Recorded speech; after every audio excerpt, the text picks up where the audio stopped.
વિદ્યાર્થી નિલેશ કોરી યા લેક્ચરની અંદર આપણે જોઈ ગયા હતા સક્ષમ યજમાન જે સક્ષમ યજમાન પણ કીધું આપણે કે જેની અંદર આપણે જે વિદેશી બિહેવિયર મતલબ વિક્ષેપ જનિત પ્રવૃત્તિઓ દાખલ કરવા માટે યજમાનને આપણે કેવા બનાવી સક્ષમ. હવે આની અંદર આપણે જોઈ ગયા લેક્ચરની અંદર એને અલગ અલગ ચાર મેથડથી આપણે એની અંદર દાખલ કર્યું એને વિદ્યુત ક્ષેત્ર આપવામાં આવ્યું. ત્યાર પછી બીજું આપણે જોઈ ગયા કે એની અંદર પહેલા કેલ્શિયમ આપવામાં આવે ત્યાર પછી બરફ 42 સેલ્સિયસ પછી બરફ ત્યાર પછી આપણે જોઈએ તો સૂક્ષ્મ અંતર એના જે સૂક્ષ્મ અંતર છે એમાં આપણે જોઈ શકીએ માઇક્રો ઇન્જેક્શન કે જે મોસ્ટ ઓફ કેવા જોવા મળે પ્રાણીની અંદર જોઈ શકીએ. એના પછી આપણે જોઈ ગયા કે જે જીવન જે સામાન્ય રીતે જોઈએ તો સોનું કે અંગસ્તનું મૂળ જે મોસ્ટ ઓફ વનસ્પતિની અંદર જોવા મળે. તો આટલી માહિતી આપણે ગયા લેક્ચરની અંદર જોઈ ગયા. જેથી આપણે શું કર્યું કે જે આપણો ડીએનએ હતો જે ઇચ્છિત ડીએનએ વિદેશી ડીએનએ જેને આપણે કેમાં દાખલ કરી દીધો યજમાન કોષમાં. હવે ધારો કે ડીએનએ દાખલ થઈ ગયો અથવા તો પ્લાઝમિક દાખલ થઈ ગયો. હવે જે દાખલ થઈ ગયા હવે આપણે બેક્ટેરિયાને શું બનાવવાની કોપી. એનું કારણ શું કે ધારો કે તમારા કોઈ બેક્ટેરિયા લઈ લો હવે આ બેક્ટેરિયાની અંદર તમારો ઇચ્છિત જનીન દાખલ થઈ ગયો. ઇચ્છિત જનીન અથવા તો કોઈ વિદેશી જનીન પણ કહી શકો જે શબ્દ વાપરો તો એની અંદર દાખલ થઈ ગયો. હવે આપણે શું કરવાની આની કોપી કરવાની મતલબ શું એની સંખ્યા વધારવાની. તો એની સંખ્યા વધારવા માટે કેટલી સંખ્યા વધારશું બેક્ટેરિયા કેમ કે આપણે એની અંદર દાખલ કર્યો બેક્ટેરિયા તો એ બેક્ટેરિયાની સંખ્યા વધારશું મતલબ બેક્ટેરિયા વૃદ્ધિ પામશે 1 માંથી 2 2 માંથી 4 4 માંથી 8 8 માંથી 16 તો ઓટોમેટિક તો બેક્ટેરિયા વૃદ્ધિ પામવાનો. તો એના માટે એક ચોક્કસ માધ્યમ આપવું પડે અને જે ચોક્કસ માધ્યમમાં બેક્ટેરિયાને શું કરી શકે વૃદ્ધિ કરી શકે. તો એ માધ્યમ એટલે શું જૈવભટ્ટી બાયો રિએક્ટર જેને આપણે જૈવભટ્ટી તરીકે ઓળખી શકીએ કે જેની અંદર આપણે બેક્ટેરિયાની વૃદ્ધિ કરી શકીએ જેને આપણે ઇચ્છિત ડીએનએ છે એની પણ શું થઈ શકે વૃદ્ધિ થાય. તો આ લેક્ચરની અંદર આપણે સ્પેશિયલ અભ્યાસ કરશું જૈવભટ્ટી બાયો રિએક્ટર. તો બાયો રિએક્ટર શું છે કેવી રીતે કામ કરે એ ટોટલ માહિતી આપણે આ લેક્ચરની અંદર અભ્યાસ કરવાનો. और જે જૈવભટ્ટી સામાન્ય રીતે એની જે કેપેસિટી લે આપણે તો 100 થી 1000 એટલે કે 100 થી 1000 100 થી 1000 લિટરની આજુબાજુની જે કેપેસિટી જોવા મળે. જે આપણે એનસીઆરટી ની અંદર ઉલ્લેખ કરેલો આમાંથી પણ વધારે જે કેપેસિટી વાળા જૈવભટ્ટી એટલે બાયો રિએક્ટર આપણે જોવા મળે. હવે આપણે જે બાયો રિએક્ટરની અંદર આપણે ગ્રો કરી એની જે વૃદ્ધિ કરી તો એ જે વૃદ્ધિ કરવા માટે એને એક કલ્ચર આપવામાં આવે. કલ્ચર મતલબ શું માધ્યમ. તો બાયો રિએક્ટર મુખ્ય બે માધ્યમમાં આ શબ્દ આવે આપણે એની માધ્યમ જે મુખ્ય બે માધ્યમમાં જોવા મળે. એક માધ્યમ આપણે એને કહી શકીએ માધ્યમ અથવા તો કલ્ચર કરી દો. એકને શું કહી શકીએ બેઝ કલ્ચર અને બીજું જે કલ્ચર છે કન્ટિન્યુઅસ સતત. એક બેઝ કલ્ચર બીજું એક સતત કન્ટિન્યુઅસ કલ્ચર. આ બે પ્રકારના માધ્યમની અંદર આપણે જે બેક્ટેરિયા છે એનો ગ્રો કરવાનો. આ બેઝ કલ્ચર અને કન્ટિન્યુઅસ કલ્ચરમાં શું તફાવત એ જોઈએ આપણે. ધારો કે બેઝ કલ્ચરની વાત કરીએ તો એને સપોઝ આપણે એક બાયો રિએક્ટર લઈએ.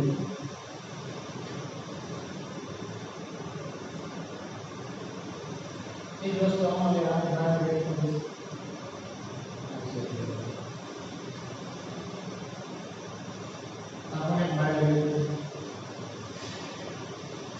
બેઝ કલ્ચરની અંદર શું હોય એક આખી બેઝ બનાવવામાં.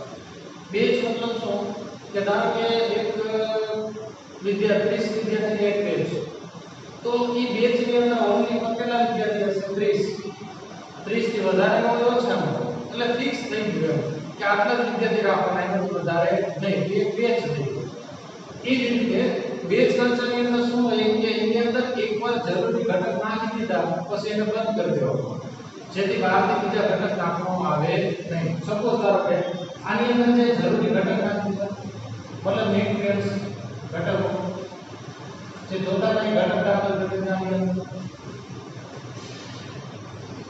જરૂરી માધ્યમમાં જે બીજા ઘટક જોતા હોય એ ટોટલી વસ્તુ આની અંદર એન્ટર કરી દીધી.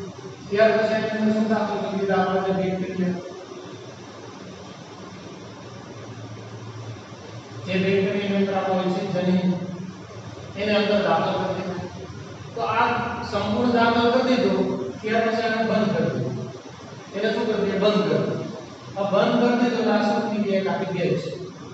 હવે શું થશે કે આની અંદર બેક્ટેરિયા વૃદ્ધિ પામશે. શું કારણ કે એને જરૂરી ઘટક મળશે, pH મળે, ઓક્સિજન મળે, ટેમ્પરેચર મળે. તો આવા જે જરૂરિયાત માધ્યમ મળશે જેથી બેક્ટેરિયા ધીમે ધીમે વૃદ્ધિ પામશે. સપોઝ ઉદાહરણ તરીકે લઈએ કે આ એક બેક્ટેરિયા હોય તો વૃદ્ધિ થઈ કેટલા થશે?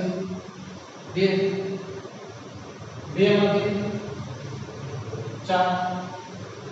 સપોઝ ધારો કે સમયગાળો લઈ આવો કે આની અંદર 10 સેકન્ડ 10 સેકન્ડમાં એકમાંથી 2 બેક્ટેરિયા બને, બીજા 10 સેકન્ડની અંદર 4, ત્રીજા 10 સેકન્ડની અંદર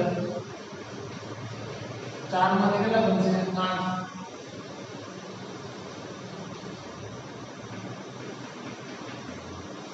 10 સેકન્ડ. હવે આની અંદર આપણે જોઈએ કે જે બેક્ટેરિયાના નવા બનવાની શક્યતા કેટલી તો પહેલા 10 સેકન્ડમાં કેટલા બેક્ટેરિયા નવા બનશે? 1.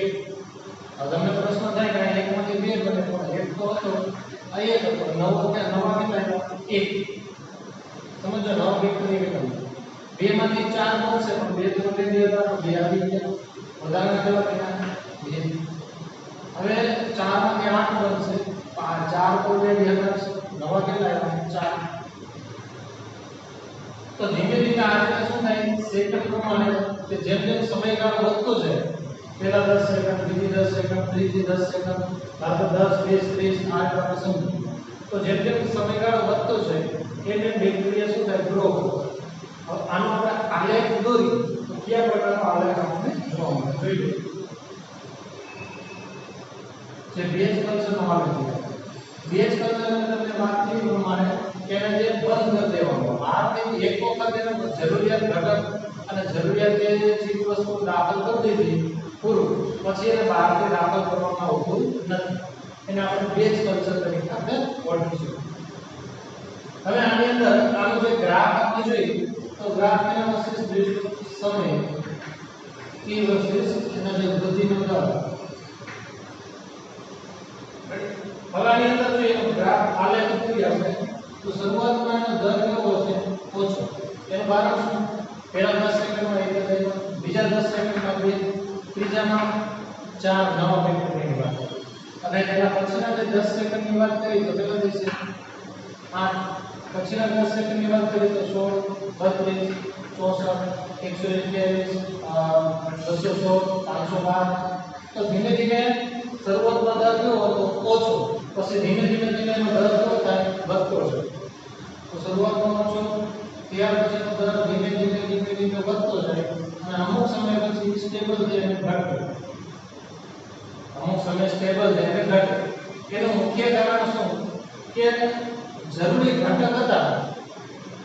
હવે આ બેચની અંદર સપોઝ સમજી લ્યો કે જે ઘટક તેને દાખલ કર્યા હતા એ સપોઝ 1 કરોડ બેક્ટેરિયા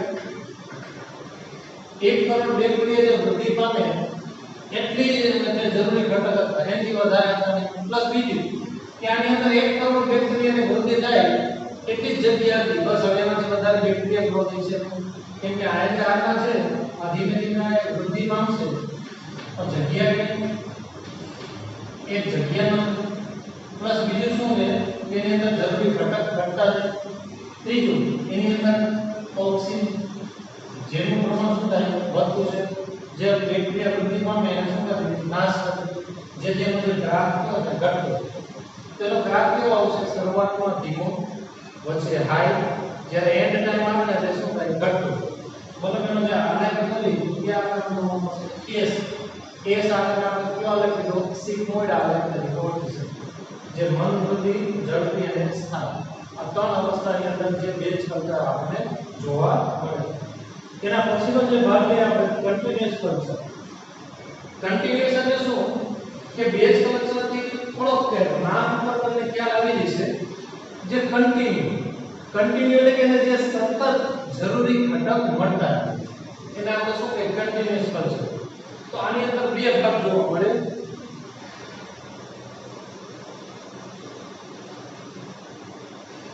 એક ભાગ આ લઈએ અને બીજો ભાગ આને આની જેમ જ જરૂરી ઘટક દાખલ કરી દેવામાં આવે. આ જે ભાગ છે જરૂરી ઘટક આની જેમ દાખલ કરી બેક્ટેરિયા દાખલ કરી દેતા.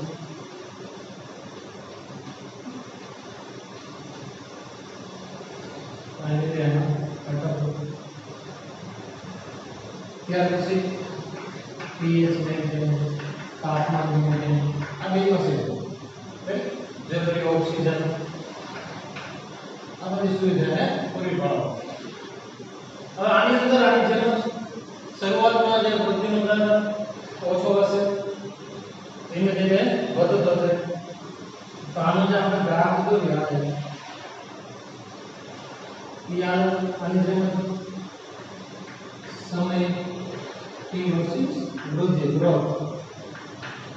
તો એની અંદર જે શરૂઆતમાં જે દર કેવો હશે ધીમો, પછી ધીમે ધીમે એનો દર કેવો થાય વધતો જાય. અને આ પ્રકારનો આલેખ જોવા મળે છે. એનું મુખ્ય કારણ શું? સપોઝ ધારો કે આની અંદર સંખ્યા વધી અને 50 લાખ બેક્ટેરિયા થઈ ગયા. બે માં કેપેસિટી કેટલા બેક્ટેરિયા હતી? 1 કરોડ. જસ્ટ સમજવા માટે. હવે 1 કરોડ થી પછી વધી શકે એમ નથી. 50 લાખ થી 60 70 80 90 લાખ થી પહોંચી ગયા. તો હવે શું કરશું આપણે? કેમ કે જરૂરી ઘટકો ઘટતા જાય, સામે કેવું પ્રમાણ વધી જાય ટોક્સિન. તો હવે શું કરશું આપણે કે એની અંદર વધારાના બેક્ટેરિયા આપણે જે બહાર કાઢીશું. આ એક પાર્ટમાં એન્ટર કરીશું. જે બેક્ટેરિયા ટોક્સિન અને જરૂરી ઘટકો આ બધા શું થઈ જાય એક બાજુ આવી. હવે એક બાજુ બધા આવી ગયા અને શું થઈ ગઈ જગ્યા સપોઝ ધારો કે અને બધી કેટલા 90 લાખ બેક્ટેરિયા થઈ ગયા. હવે તમે બહાર કેટલા કાઢી લીધા? 40 લાખ. તો વળી થઈ ગયા કેટલા? 50 લાખ. ફરી 40 લાખ બેક્ટેરિયા વધવાની શક્યતા છે. પ્લસ બીજું કાંઈ જે જરૂરી ઘટકો 40 લાખ બેક્ટેરિયામાં જરૂરી ઘટકો તમને ધ્યાન આપજો. તો આની બહાર નીકળે આની આપી દો જેથી શું થાય એનો ખર્ચ શું થાય વધતો જાય. એમાં આની જેમ ઘટે નહીં. એનું મુખ્ય કારણ શું કે આને એક જગ્યાએથી આપવામાં આવતા બીજી જગ્યાએથી બહાર કાઢવામાં આવે. તો સતત એની શું થાય વૃદ્ધિ કન્ટિન્યુ. એટલે જે બે માધ્યમની અંદર એને જે ગ્રો કરવામાં આવે. જે આપણે એનસીઆરટી ની અંદર ઉલ્લેખ આમાં આપેલો નથી. પણ જસ્ટ સમજવા માટે તમને ખ્યાલ આવે કે એની અંદર બે પ્રકારના તત્વો જોવા મળશે. એક સિગ્મોઇડ આલેખ અને કન્ટિન્યુ જે વધતો છે ભૌમિતિક આલેખ આપણે કહી શકીએ. તો આ રીતે શું થાય ગ્રોથ સતત વધતો છે. ક્લિયર? તો બે માધ્યમની અંદર એને કરવામાં આવે છે એનો કલ્ચર કે જેને બેક્ટેરિયાનો ઉછેર કરવામાં આવે. ત્યાર પછી આપણે જે એનસીઆરટી ની અંદર બે પ્રકારના જે જૈવભટ્ટી આપેલી હતી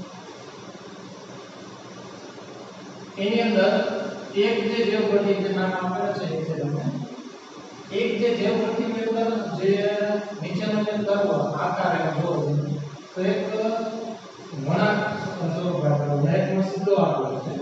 તેનું મુખ્ય કારણ શું?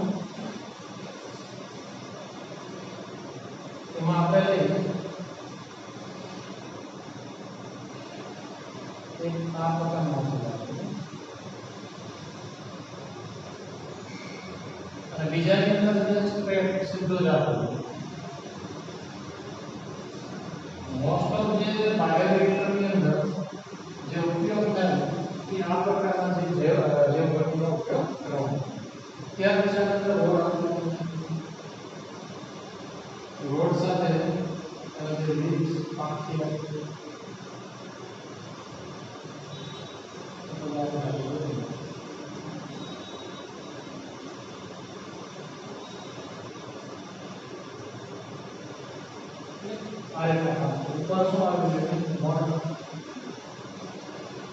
આની અંદર જે રોડ સીધો ભાગ આગળ અને આની અંદર નીચે એક આખી પ્લેટ આપેલી છે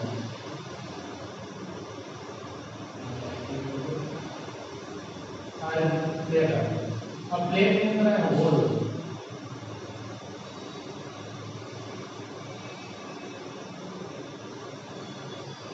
નાની શું મસાલ કરવામાં આવે હોલ એર હવા આમાં એક એવું કે pH તાપમાન જે આપેલું છે આમાં દીપમાં જાણવું નથી ત્યાં પછી ઓક્સિજન સપ્લાય આ બધા અંદર દાખલ કરેલું આમાં નીચે જે ઓક્સિજન સપ્લાય આપવામાં તો આની અંદર આજે આ પ્રકારનું કર્મ છે એટલે શું થઈ છે કે તમારા જે બેક્ટેરિયા અંદર દાખલ કરેલા છે હવે આ જે બેક્ટેરિયા છે હવે જે સીધો કર્મ હશે તો શું થાય નીચે જમા થઈ જાય આ નીચે એકલા થશે નહીં પ્લસ બીજું કે આની અંદર જ્યારે બેક્ટેરિયા ગ્રો કરે તો જે ટોક્સિન ઉત્પન્ન થાય અને એમાં ઘણીવાર શું થાય ટોક્સ ઉત્પન્ન થાય કે જે પાણી પી ગયું એની સાથે ગુણના રચકણ બને છે ભાગી ટાઈપ થાય એટલે શું આપણે ટોક્સ કહે છે તો એ પ્રકારના ફ્લક્સ ઉત્પન્ન થાય તો એ શું કરશે આ પાઠ્યની મદદથી કન્ટિન્યુ કરે એટલે ટોક્સ તૂટી જાય અને જરૂરી ઘટકને મળતા કેમ કે આ જે આપણે જે બે પ્રકારનું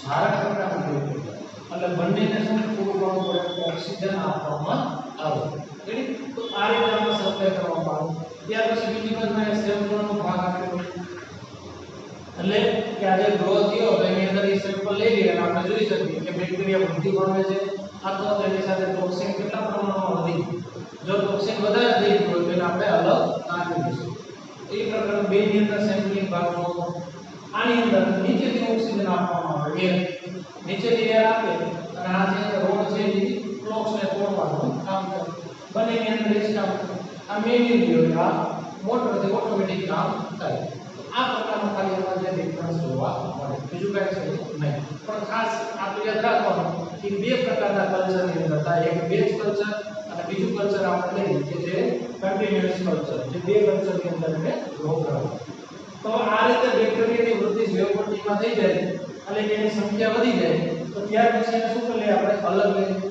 હવે અલગ કરી અને એમાંથી જે જરૂરી ઘટક અલગ કરવાનો મતલબ શું કે એમાં આપણે જે જોઈએ છે ઇચ્છિત ડીએનએ હવે ઇચ્છિત ડીએનએ ને અલગ કરવા માટે એક જે બીજી પ્રક્રિયા આવે એને શું કહીએ આપણે અનુપ્રવાહી પ્રક્રિયા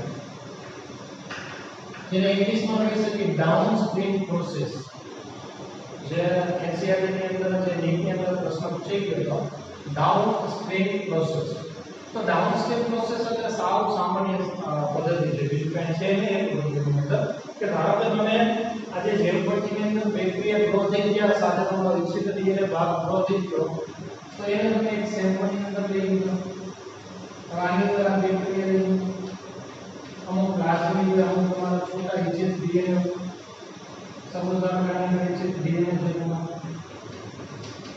બહાર ટોક્સિનનો ભાગ છે મોજોતા ઘટકો છે તો આ બધાને શું થઈ છે વૃદ્ધિ થઈ છે એમાંથી તમારે જે જરૂરી ઇચ્છિત ડીએનએ છે એને શું કરવાનું અલગ કરવાનું તો એ અલગ કરવાની જે પદ્ધતિ એને શું કહેવાય અનુપ્રવાહી પ્રક્રિયા અથવા તો ડાઉનસ્ટ્રીમ પ્રોસેસ તો સૌપ્રથમ તમે શું કરશો પૃથ્થકરણ એ બધું છૂટું પાડશો છૂટું પાડી અને એમાંથી જે જરૂરી ઘટકનું શુદ્ધિકરણ કરશો શુદ્ધ કરશો એમાંથી પછી વર્ગીકરણ કરશો કે જે જરૂરી ઘટક આપણે લઈ લઈશું ત્યાર પછી એનું શું કરશું પરીક્ષણ કે જે જરૂરી ઘટક આપણે મેળવ્યો હવે એ ઘટક આમ જો તો ઉપયોગમાં લેવામાં આવે કે ન આવતું મતલબ શું કે એ જે ધારો કે આપણે જે ઇચ્છિત ઘટક તરીકે શું બનાવ્યું ઇન્સ્યુલિન શરૂઆતમાં આપણે વાત કરી ઇન્સ્યુલિનને દાખલ કર્યો તો ઇન્સ્યુલિનનું પૃથ્થકરણ કર્યું હોય તે શુદ્ધિકરણ કર્યું વર્ગીકરણ કર્યું પરીક્ષણ કર્યું કે ના હવે આ ઇન્સ્યુલિન મનુષ્યને આપવા માટે યોગ્ય છે તો ત્યાર પછી ઇન્સ્યુલિનને એક સીસી ની અંદર પેક કરી દેવામાં આવે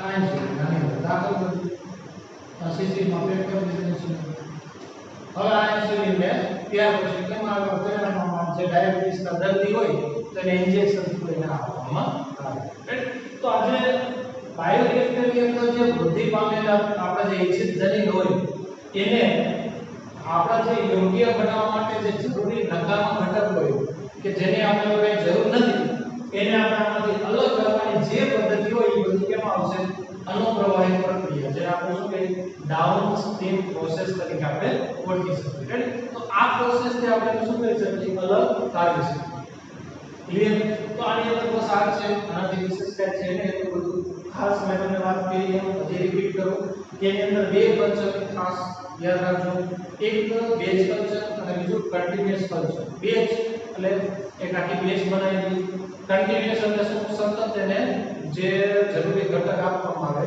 નકામા ભાગ બીજાથી અલગ કરવામાં આવે પ્લસ બીજું કેમ કે આ બધા બેક્ટેરિયા કયા માધ્યમમાં ગ્રો કરશે ઝારક માધ્યમ કેમ કે અજારક બેક્ટેરિયા નથી અજારક ન હોય એટલે એને ઓક્સિજનની જરૂર પડે છે ઝારક છે તેને કેની જરૂર પડશે ઓક્સિજન તો બે માધ્યમમાં ઓક્સિજન આપવામાં આવે ત્યાર પછી pH તાપમાન જરૂરી ઘટક આ બધાના નિયંત્રણ માટેના જે જગ્યા આપી કે જે જરૂર પડે તે ઘટક એને દાખલ કરવામાં આવે તો ગ્રો થઈ ગયા પછી એને જરૂરી ઇન્સ્યુલિન ભાગ કે ધારો કે ઇન્સ્યુલિન આપણે જોઈએ તો આ વૃદ્ધિ થઈ ગયા એમાંથી આપણે ઇન્સ્યુલિન અલગ કરી અને પછી મનુષ્યને આપવામાં આવે એ આપેલી પ્રક્રિયા કેમાં આવશે અનુપ્રવાહી પ્રક્રિયા ડાઉનસ્ટ્રીમ પ્રોસેસ ક્લિયર હવે આ લેક્ચર પછી આપણે એક જ લેક્ચર હશે જે પીસીઆર બાકી મોસ્ટ ઓફ બધા કોર્સ ક્લિયર થઈ ગયા તો હવે આના પછીના લેક્ચરની અંદર આપણે પીસીઆર વિશે અભ્યાસ કરશું નમસ્કાર વિદ્યાર્થી મિત્રો હું નિલેશ નોરિયા આ લેક્ચરની અંદર આપણે જે જેવભટ્ટી અને જે ડાઉનસ્ટ્રીમ પ્રોસેસ જોઈ અત્યાર સુધી આપણે જે નોર્મલી એમ જોઈ ગયા હતા કે જે આપણે ઈચ્છિત ડીએનએ મતલબ શું કે જે ડિઝાયર ડીએનએ હવે આ જે ડિઝાયર ડીએનએ ની આપણે ઘણી બધી કોપી જોઈ તો એના માટે આપણે શું કરતા કે જે વાહક સાથે મતલબ પ્લાઝમિડ સાથે એને જોઈન કરી દીધો ત્યાર પછી પ્લાઝમિડ આપણે કેમાં દાખલ કરી દીધું બેક્ટેરિયામાં અથવા તો ડાયરેક્ટ આપણે ઈચ્છિત ડીએનએ ને બેક્ટેરિયામાં દાખલ કરી દીધો ત્યાર પછી એને જેવભટ્ટીમાં ગ્રો કરી એની સંખ્યા મેળવી ત્યાર પછી એને અલગ કરી જે ડાઉનસ્ટ્રીમ પ્રોસેસ પૃથ્થકરણ શુદ્ધિકરણ અલગીકરણ પરીક્ષણ આવી અલગ અલગ પદ્ધતિમાંથી પસાર કરી ત્યાર પછી એને એપ્લાય કરવામાં આવે હવે આ ટોપિકની અંદર આપણે જોઈશું કે આપણે આમાં પણ ડીએનએ ની ઘણી બધી કોપી કરવાની કે જેની અંદર આપણે જોઈશું કે ડીએનએ ની ઘણી બધી કોપી આપણે કરશું હવે ડીએનએ ની ઘણી બધી કોપી બનાવવાની હવે એ કોપી આપણે જેવભટ્ટીમાં દાખલ કરવાનું ગ્રો કરવાનું ડાઉનસ્ટ્રીમ પ્રોસેસ કરવાની એ રીતે નહીં પણ એને એક મશીનની અંદર દાખલ કરી દેવાનું અને એમાંથી ઘણી બધી કોપી ઓટોમેટિક એમાં બની જાય એ ઘટનાને આપણે શું કહી શકીએ પોલિમરેઝ ચેન રિએક્શન એને જે શોર્ટ ફોર્મમાં પીસીઆર તરીકે ઓળખવામાં polymer chain reaction polymerase chain reaction આવે હવે એ જે પોલિમરેઝ ચેન રિએક્શન તો એ જે ત્રણ સ્ટેજની અંદર જોવા મળશે પહેલા રિનેસર્ગીકરણ થશે ત્યાર પછી તાપમાનનું શીતલ થાય અને છેલ્લું સ્ટેજ વિસ્તૃતીકરણ તો ત્રણ અલગ અલગ સ્ટેજની અંદર તે પસાર થાય અને એકમાંથી બે કોપી બનશે વળી આ આપણે રિપીટ કરશું તો બેમાંથી ચાર ચારમાંથી 8 તો કઈ રીતે બનશે એ સમજાવે સપોઝ ધારો કે આપણે જોઈએ છે કે ડીએનએ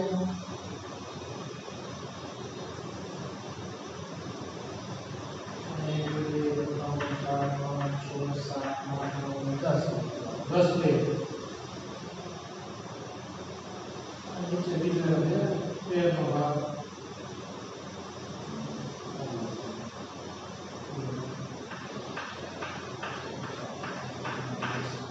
नहीं आ प्रकार का भाग હવે આ તો ડીએનએ છે એની અંદર આપણે ઇચ્છિત ભાગ આવે આપણે ઇચ્છિત ભાગ આપણે इच्छित जनित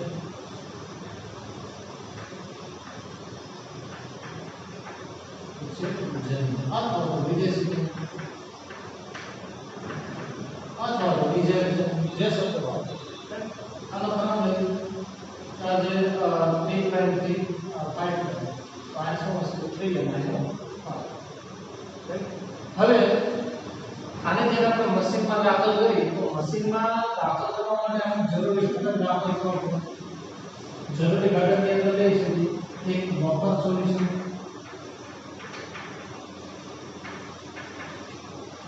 ત્યાર પછી એની અંદર પ્રાઇમર દાખલ કરશું આ રીતે મોડેલ તો પ્રાઇમર એટલે શું તમે છઠ્ઠા ચેપ્ટરની અંદર અભ્યાસ કરેલો છે ત્યાર પછી એની અંદર જે આપણે જરૂરી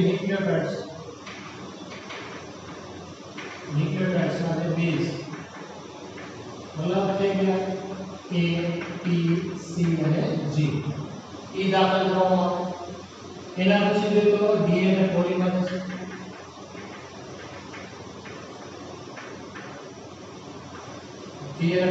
આપણે એની અંદર દાખલ કરીએ તો આટલા ઘટક એને શરૂઆત અગાઉ ત્યાર પછી આપણે વિકસિત થયા આટલી વસ્તુ તમારે કે જે પીસીઆર મશીન પીસીઆર મશીન ની અંદર એની જે ટેસ્ટ ટ્યુબ હોય એ આ પ્રકારની ટેસ્ટ ટ્યુબ હોય આ જે ટેસ્ટ ટ્યુબ ની અંદર તમારે આ બધા ઘટક એમાં દાખલ કરી દેવાનું ત્યાર પછી આ ટેસ્ટ ટ્યુબ ના આપણે કેવા દાખલ કરી દઈશું પીસીઆર જેની અંદર આપણે જે ફેઝ એમાં સેટ કરેલા હોય જેવો તમે દાખલ કરશો તો પહેલા સ્ટેજ કયો છે વિનેસર્ગીકરણ તો તમારો જે ઇચ્છિત ડીએનએ હતો આ જે ઇચ્છિત ડીએનએ હવે એમાં કેટલી ઘટના શું થશે વિનેસર્ગીકરણ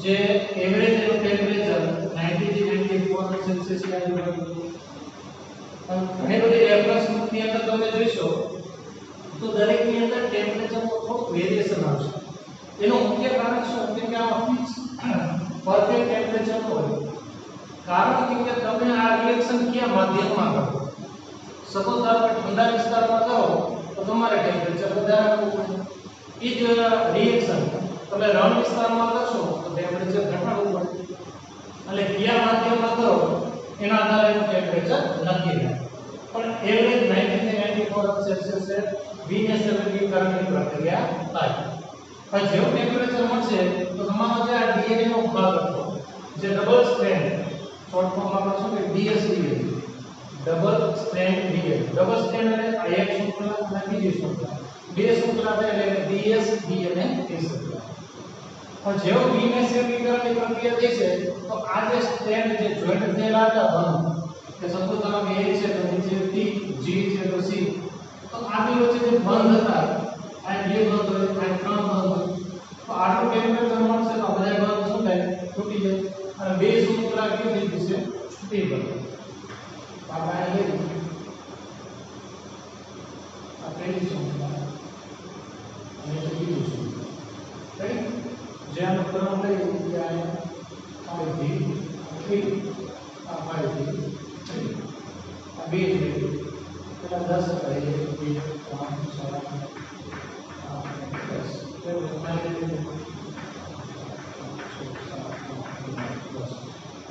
એની અંદર જે આપણે નિશ્ચિત ભાગમાં આયા નિશ્ચિત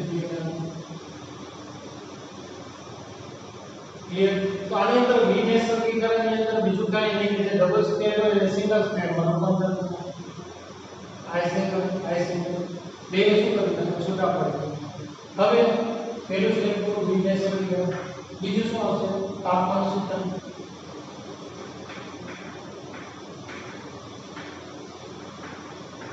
તાપમાન સૂચનની અંદર શું થશે કે ટેમ્પરેચર એવરેજ 40 થી 60 અમુક મળી પણ એવરેજ 40 થી 60 સેલ્સિયસ મળે જેવું ટેમ્પરેચર મળશે ત્યારે શું કામ કરશે પ્રાઇમર હવે પ્રાઇમર શું કરશે કે આ ભાગમાં એક જોઈન્ટ દીધી હંમેશા પ્રાઇમર કાંઈ ત્રિ દિશામાં જોઈન્ટ કરે જે તમારે છઠ્ઠા ચેપ્ટરમાં સંપૂર્ણ આપેલું છે એ જ રીતે નીચે પણ આ પ્રાઇમર જોઈન્ટ દીધી છે પ્રાઇમર બે બાજુ જોઈન્ટ થઈ જાય તો પ્રાઇમર બે બાજુ જે જોઈન્ટ થાય અને પ્રાઇમર આ જે ઘટના આવે તે થઈ ગઈ તાપમાન સૂચન રાઈટ હવે આનાથી ત્રીજું સ્ટેપ આવે કે એમાં ટેમ્પરેચર તો વેરિએશન થાય તો એની અંદર શું થાય છે કે જે છેલ્લું આપણે જે વિસ્તૃતીકરણ તો એની અંદર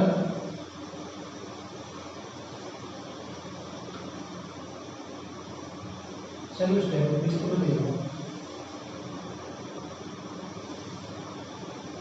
આ બધું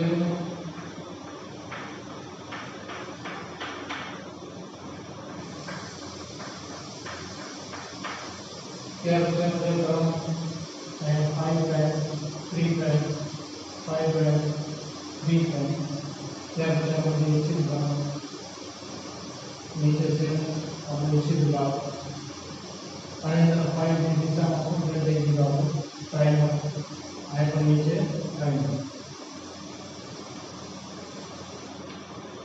હવે ત્યાર પછી જે ટેમ્પરેચર કેટલું હશે 71 સેલ્સિયસ અને એ જે ઘટના છે શું વિસ્તૃતીકરણ વધુ કરે તો વિસ્તૃતીકરણની અંદર શું થાય છે કે આપણે જે છૂટા ન્યુક્લિયોટાઇડ દાખલ કર્યા હતા તો હવે શું કરશે કે ધારો કે અહીંયા A T C G A T C same વસ્તુ નીચેના પણ કહી દઉં તો હવે શું થશે કે છૂટા ન્યુક્લિયોટાઇડ દાખલ કર્યા હતા તો A છે તેની સામે શું આવી જશે T T છે તેને શું આવી જશે C છે તો G G હોય તો C T હોય તો સોરી A હોય તો T T હોય તો A C સામે G તો આ પ્રકારના ન્યુક્લિયોટાઇડ આવી છે સેમ વસ્તુ આયન ન્યુક્લિયોટાઇડ આવી જશે હવે વિસ્તૃતીકરણની અંદર શું થશે કે આ જે બધા ન્યુક્લિયોટાઇડ આવી ગયા હવે ન્યુક્લિયોટાઇડને જોઈન્ટ કરવા માટે એક ઉત્સેચકની જરૂર છે અને એ ઉત્સેચક એટલે કેવો DNA પોલિમરેઝ પણ નોર્મલી આ મનુષ્યના DNA પોલિમરેઝનો ઉપયોગ કરવામાં આવતો નથી કારણ કેમ કે મનુષ્યની અંદર 35 સેલ્સિયસ સુધી આ કામ કરે બધી 40 પણ આ ટેમ્પરેચર 74 સેલ્સિયસ લઈ લો અહીંયા તમે લઈ શકો 94 સેલ્સિયસ હવે જો મનુષ્યના DNA પોલિમરેઝનો આપણે ઉપયોગ કરીએ તો એ કાર્ય થઈ શકે નહીં તો એના માટે બેક્ટેરિયામાંથી અલગ કરેલો ટેગ જે પોલિમરેઝ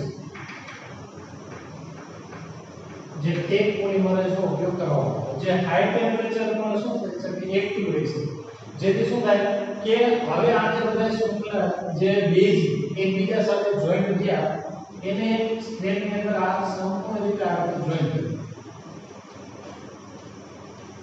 એ જ રીતે આ જોઈન્ટ કરી જેથી શું થાય કે એકમાંથી કેટલી શૃંખલા થઈ ગઈ બે શૃંખલા થઈ હવે આ જે ત્રણ ઘટક પૈકી પહેલી વિનિશ્ચિતીકરણ બીજું તાપમાન શીતલ ત્રીજું વિસ્તૃતીકરણ તો એના હિસાબે એકમાંથી બે ભાગ હવે આ એક સાયકલ થઈ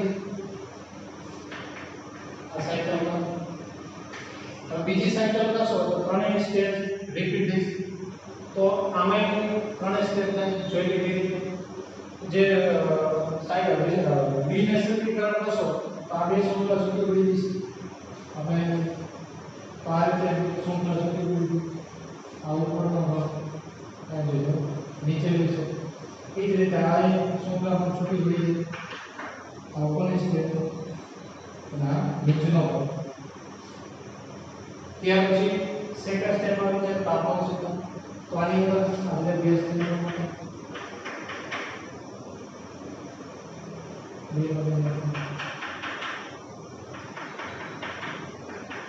तो सेकंड स्टेप में શું થઈ જશે દરેકમાં પ્રાઇમર રહી આયન બી પ્રાઇમર તો આયન અને આયન દરેકનો ક્રમ તેથી આ 5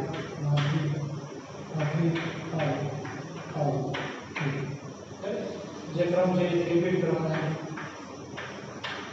ત્યાર પછી સેકન્ડ સ્ટેપ વિસ્તૃતીકરણ તો આ દરેક સાથે શું થઈ જશે બધા બેઝ સ્ટેપ इस રીતે આ બેઝ સ્ક્વેર આ જોઈન્ટ કરી દી આ બેઝ સ્ક્વેર આવે આ જોઈન્ટ કરી દીશે આ બેઝ સ્ક્વેર આવે આ જોઈન્ટ કરી દીશે રાઈટ તો પહેલી સાયકલની અંદર એકમાં કેટલા થયેલા બે ત્યાર પછી બીજી સાયકલ ની અંદર તો એની અંદર બે માં કેટલા થયેલા ચાર ત્રીજી સાયકલ કરો તો 8 16 32 તો ધીમે ધીમે એને શું થાય કોપી સાથે સાથે આપણે જે છે ડીએનએ છે એને પણ શું કરી દીધા કોપી કરવું તો આ રીતે પોલિમરેઝ ચેન રિએક્શન ની અંદર આપણે એકમાંથી બે બેમાં ચાર ચારમાંથી આઠ આ રીતે ઘણી બધી કોપી આપણે કરતા એટલે એ કોપી થવાનો મુખ્ય આધાર કેના પર રહે તમે એ કેટલી સાયકલ સેટ કરો એના આધારે એની કોપી બને કેમ કે એક સાયકલ ની અંદર ત્રણ સ્ટેજ શું થાય રિપીટ થાય વિનિશ્ચિતીકરણ તાપમાન શીતલ અને વિસ્તૃતીકરણ ખાસ ટેમ્પરેચર યાદ રાખજો એમાં પણ 71 સેલ્સિયસ ખાસ યાદ રાખજો કેમ કે એ ટેમ્પરેચર આપણો ડીએનએ પોલિમરેઝ ઉત્સેચક કામ કરે ક્લિયર તો આની અંદર સંપૂર્ણ આપણે પીસીઆર વિશે અભ્યાસ કર્યો તો અહીંયા આપણે આખું ચેપ્ટર પૂરું થયું.